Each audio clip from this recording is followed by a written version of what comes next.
નમસ્કાર દોસ્તો, જય શ્રી કૃષ્ણ. દોસ્તો, આજનો વિષય છે ભૂખ. ભૂખના બે પ્રકાર હોય છે, શારીરિક ભૂખ અને માનસિક ભૂખ. હવે આમાં તમે કઈ પ્રકારની ભૂખને સંતોષો એની ઉપર તમારું સ્વસ્થ યા તમારું બીમાર રહેવું એ આધાર રાખે છે. બહુ ધ્યાનપૂર્વક સમજજો. જો આજના આ વિષયને તમે ધ્યાનપૂર્વક સમજી ગયા તો તમારા જીવનની અંદરથી ઘણી બધી બીમારીઓ તમે દૂર કરી શકો છો.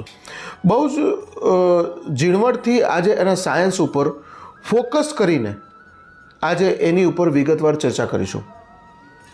દોસ્તો, જ્યારે આપણે જમતા હોઈએ છીએ ત્યારે આપણી ભૂખ બહુ મોટું મહત્ત્વનું કામ કરતું હોય છે. કહેવાય છે, આપણી એક કહેવત છે કે ભૂખ લાગે ત્યારે કારેલા પણ મીઠા લાગે. કેમ? તમને ઇન્ટરનલ ભૂખ લાગી છે, યાની કે શરીરથી ભૂખ લાગી છે, શારીરિક ભૂખ એને કહી શકાય. અને એક છે માનસિક ભૂખ. જ્યારે તમે ક્યાંક બહાર નીકળો છો અને ત્યાંથી કોઈક ફૂડની સુગંધ આવતી હોય છે અને તમને એવું થાય કે આજે આ વસ્તુ ખાઈ લઈએ, તો એને કહેવાય છે માનસિક ભૂખ. અને જ્યારે તમને ખરેખર શરીરથી ભૂખ લાગી છે, કકડીને ભૂખ લાગી છે, ત્યારે એને કહેવાય છે શારીરિક ભૂખ. આ બે વસ્તુ વચ્ચે બહુ જ મોટું અંતર હોય છે.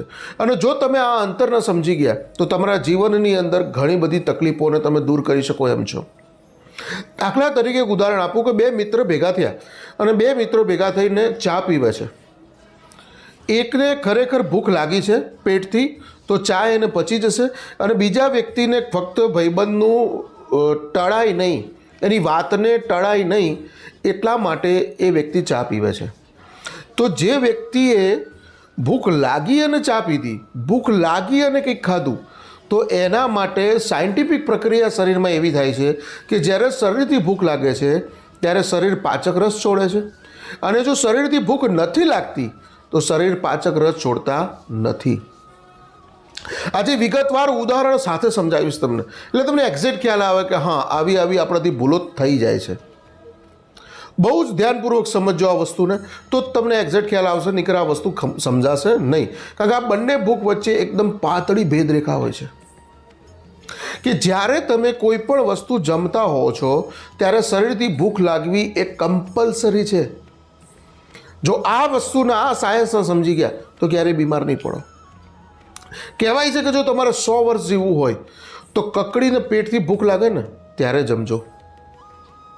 તમે જમવાનું ખરીદી શકો એવા સક્ષમ હો, પણ જ્યારે પેટથી ભૂખ લાગે ને ત્યારે જમજો, તો તમને કોઈ જાતના રોગ નહીં થાય, નહીંતર રોગના પાર નહીં રહે, તમે એમાંથી નહીં બહાર નીકળી શકો.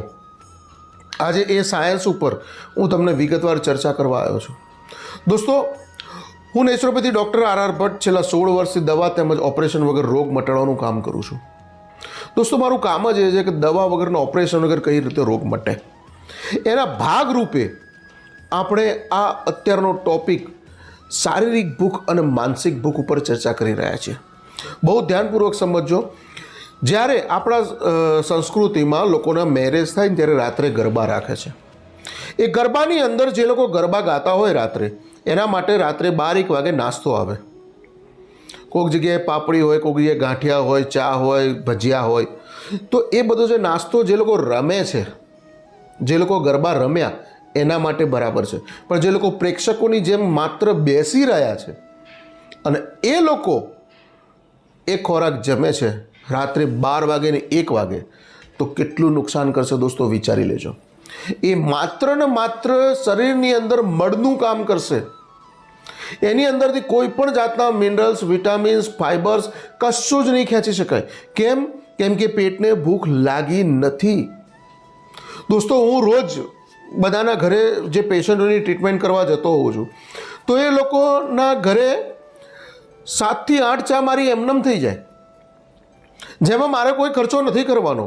આપણી એક સંસ્કૃતિ છે, ગુજરાતીઓની એક સંસ્કૃતિ છે કે તમે આવો અમારા ઘરે તો ચા પાણીનું પૂછવામાં જ આવે છે કે ગરમ લેશો કે ઠંડુ લેશો.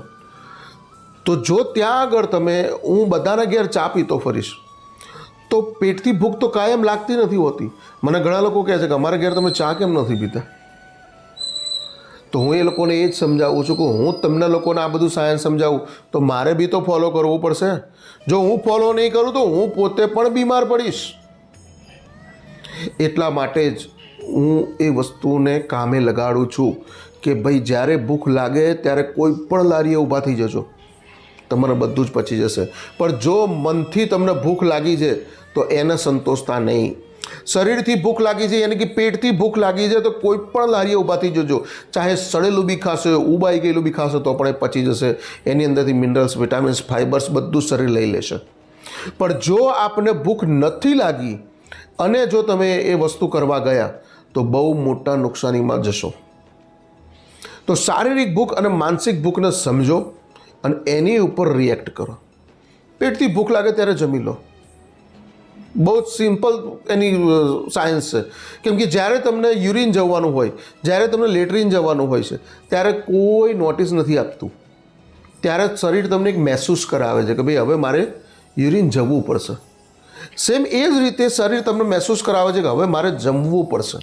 તો જેમ તમે યુરિનમાં, લેટ્રિનમાં તરસ લાગી છે તો એ બધી વસ્તુ ઉપર માર્કિંગ કરી એને ઉપર એક્શન કર્યું, એમ સેમ તમારે ભૂખનું કરવું પડશે. જો તમે ભૂખની અંદર આ વસ્તુને શાંતિથી કરી ગયા તો તમારા જીવનની અંદર બીમારીઓ કોસો દૂર રહેશે. અને જો તમે આ ના કરી તો કબજિયાત ઊભી થશે થશે થશે થશે ને થશે જ. તો આ સાયન્સને સમજો અને એની પછી એની ઉપર એક્શન લો. દોસ્તો, જીવન બહુ જ મજાનું છે, જીવન જીવવાની બહુ જ મજા આવશે, પણ એની જે સિસ્ટમની બહાર જઈને તમે જીવવાની વાત કરશો તો એમાં બહુ નુકસાન થશે. અને એટલા મોટા મોટા ભયાનક નુકસાન થશે તમને કે તમે એને પહોંચી નહીં મળો.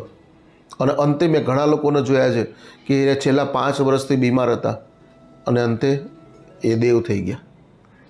કેમ દોસ્તો, કેમ આવું થાય છે? તો આ વસ્તુને, સાયન્સને શીખો અને એને અમલ કરો. ગમે તેમ નંગ ધડંગ બધું જમજમ ના કરો, ખાખા ના કરો. બસ આ તો ક્યાંકથી નીકળ્યા અને ત્યાં આગળ કોઈક ફેમસ જગ્યા હોય એટલે મારે અહીંના તો દાળવડા ખાવા જ પડે, અહીંના ભજીયા મારે ખાવા જ પડે, અહીંનું સેવસણ મારે ખાવું જ પડે. કેમ? આ બધી તમારી માનસિક ભૂખો છે. અને માનસિક ભૂખ શરીરને દિવસે ને દિવસે ખતમ કરી નાખે છે. પૈસાથી પણ ખતમ કરી નાખે છે અને ધીમે ધીમે તમારું માનસ, જે મેન્ટલ હેલ્થ તમારી જે મજબૂત હોવી જોઈએ એને પણ ખતમ કરી નાખે છે દોસ્તો. તો મારી તમને એક જ રિક્વેસ્ટ છે કે તમને પેટથી ભૂખ લાગે ત્યારે કંઈ પણ ખાઓ, તમને બધી છૂટ છે. કુદરત પણ બધી છૂટ આપશે તમને. પણ જો તમને તમારા શરીરથી ભૂખ લાગી તો જ સંતોષો. મનથી ભૂખ લાગી તો એનાથી કોસો દૂર રહો. આ એક હાથ જોડીને તમને વિનંતી છે. કેમ કે હું માત્ર ને માત્ર તમારા સ્વાસ્થ્યની વાતો જ કરીશ કે કઈ રીતે તમારું સ્વાસ્થ્ય દવા વગરના, ઓપરેશન વગર જળવાઈ રહેશે. આ ચેનલનો ઉદ્દેશ જ એ છે, દવા વગરના, ઓપરેશન વગર તમારું સ્વાસ્થ્ય કઈ રીતે તમે મજબૂત રાખી શકો, કઈ રીતે મોટા મોટા મેડિકલના ખર્ચાથી દૂર રહી શકો, એના માટે જ આ ચેનલ ખોલવામાં આવી છે દોસ્તો, મારું તમને એક જ કહેવું છે કે જ્યારે મનથી ભૂખ લાગે ત્યારે તમે કોસો દૂર રહો અને શરીરથી ભૂખ લાગે ત્યારે જમી જ લો.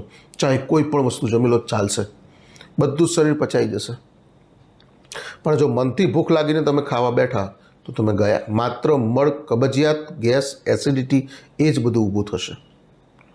તો મારી તમને આટલી રિક્વેસ્ટ છે, તમે તમારા શરીર પ્રત્યે જાગૃત થાઓ, તમારા પરિવાર પ્રત્યે જાગૃત થાઓ અને તમારું સ્વાસ્થ્ય તમારા પરિવાર માટે, ખુદ તમારા માટે બહુ જ કમ્પલસરી વસ્તુ છે. કારણ કે સ્વાસ્થ્ય છે તો જીવન છે, જીવનથી જ આ દુનિયા જોડે નાતો છે, બાકી આ દુનિયા જોડે કોઈ નાતો નથી. તો જ્યારે તમે શારીરિક ભૂખને સંતોષો એટલે કે શરીરની અંદર પ્રક્રિયાઓ શું થશે, શરીર પાચક રસ છોડશે ને એ બધું જ થશે. માનસિક ભૂખની અંદર એ પ્રક્રિયા જ નહીં થાય. અને એટલા જ માટે માનસિક ભૂખની આડઅસરો હોય છે. શારીરિક ભૂખની કોઈ આડઅસર હોતી નથી. ત્યાં આગળ તમને બધું જ ખાવા પીવાનું છૂટ છે અને માનસિક ભૂખની અંદર તમને કશું જ ખાવું પીવું ના જોઈએ એવો મારો અને કુદરતનો સિદ્ધાંત પણ છે, શરીર વિજ્ઞાન પણ એ જ કહે છે. દોસ્તો, અંતમાં wish you happy and healthy life. જય હિન્દ, વંદે માતરમ.